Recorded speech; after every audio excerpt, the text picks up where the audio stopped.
down though. Remember, you're still asking unless you're able to I'm not generate asking. That's easy. revenue. Yes, let's talk about that. Hold Yes, it. sir. Unless you're able to, and then you're not here to debate now. You're here to. But I do want your answer. But hold it. I'm giving you solutions that I haven't heard you spoke of yet. Listen. Yes, sir. Listen. I've got a responsibility. Whoever is in power, to divert funding to something. Everything he said was 100%. Okay? But where's the data that shows that you're the guy that's doing that? So if you want to open up 200 centers and all that, you've got to have some kind of data to support that you're the guy, because the minute you leave my office requesting, there's somebody else that comes in that want to open up 200 centers. How do you decide when it's multiple people? You line it up, and you have to make a decision. You got to make a decision. No, and the decisions are based on what? Yeah, but what I'm saying What is, are my decisions based on? Do I pick you or Clarence, and both of y'all got the same program, both of y'all saving the world, I can't fund both of y'all? But then you can have a seat with both of them. Say, I'm going to bring both of you guys to the table. Out of all the 100 people that we have looked at, you two come out to be the best. Hey, how can we all come together and take both of your projects and let's make this one? It's always solutions, sir. The problem is the government don't give to the community. They don't set up a position to say, let me ask you a question. Why aren't there empowerment centers open up all over the country? Let me ask you a question. By the government. Also, why we've had them all over here, and most of them have failed because nobody funds it, nobody supports it, and it turns into a disaster. What it is set up that way for the government, not him, to be able to say that. That's why they don't do it. No, they don't do it because they do not want to benefit humanity. They do not want to benefit humanity, because if they benefit humanity, there's no place for politics. Right. So my point is, there's no place for politics.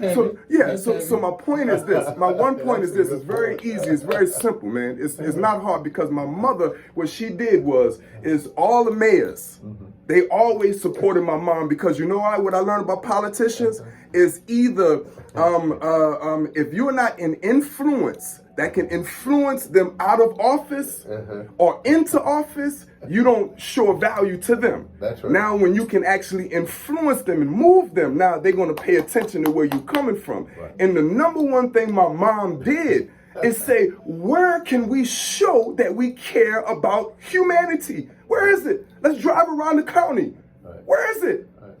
And so that's, if we pay people to do something, if the man that owns this book pay you to do something, and they expect you to do a certain thing, and they come back through and you haven't done it, well, what kind of results can we actually show anybody from that? We can't show the people in this community why they should do this, why they should do this. But so we open a facility and say, hey, look, we're going to serve you through here, like the community or the government's supposed to do. We're going to give our time to you. We're going to give our trust to you. We're going to give our talent to you. We're going to give our treasure to you. And we're going to give our teams to you. But this is what you must do in order to receive this. I'm talking about the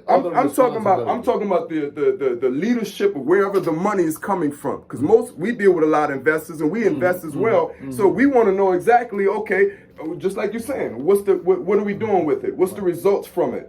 So we're going to follow it. We're not going to just give money and then you do whatever you want to do with the money. Okay. No, we're going to open a facility, and we're going to house all of the resources and relationships all around the county in this facility. So when they come in, two things is happening. One, we're making profits, because it's all kind of profitable things in the building to sustain the building. Number two is there's all kind of services for free that we're rendering because it pays for itself. So this building is self-sufficient. And at the end of the day is what we're going to do. What we're going to do in my organization is we're going to shame every politician that if you say you about humanity and you mean to tell me that two things you're not doing, you're not bringing any solutions for money to the table. Why aren't politicians bringing, when we talk about money all the time, right? Why are you not bringing a product to give to the country, to give to your community that we can make money off from a political position? The second one is, why aren't you making sure that we have empowerment buildings, empowerment places for the kids? Why are you running for office and you are not committed to those things, bringing money in to feed the people, and number two, making sure that we have places that they can be educated in, be empowered in, be rehabilitated in. So nobody can tell me anything about all the poverty going on in this country or all the bad that's going on in this country if we don't look at the people we pay to fix it. And you know what happens all the time with politicians is they get up and they say, when they run and they say, okay, well, I am going to overcome this. I am going to bring this to the table. I am going to do this. As soon as when they get in, they blame the other side that they've been blaming in the beginning of why we're coming in. And so, hold up. No, you just said, you just said you're going to do this, and now it's time for you to do it. No, now you're making an excuse. No. It is simple, man. We make it so hard. How do you go to the next step?